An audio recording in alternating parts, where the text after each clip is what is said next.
You see.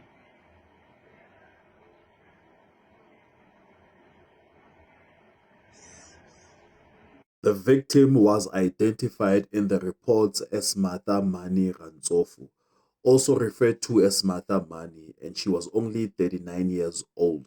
She worked for Emfuleni local municipality in the finance or revenue department and had recently been promoted to acting accountant.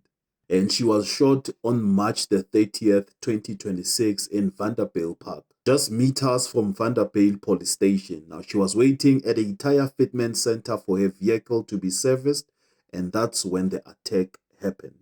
Now, the scene was captured on CCTV and it spread widely online. Now, in the footage, the attacker walks from behind, fires at close range, and then flees the scene. The Star reports that there were no robbery and no visible confrontation, which suggests the attack was deliberate rather than random. And the police said a murder case has been opened, but no arrest has been made at the time of reporting.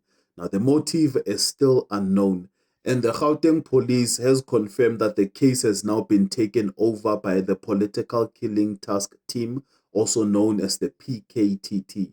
And the family said they are still in the dark about why she was unalived, and they believe she may have been targeted because of her work and a separate legal battle she was involved in with a property developer. And her brother told Sowetan the family was devastated, and the municipality's finance MMC Hassan Mako described her as a dedicated public servant and called for swift justice. Please do subscribe. Follow me as well on TikTok. You can also gift if you're watching this video and appreciating the content.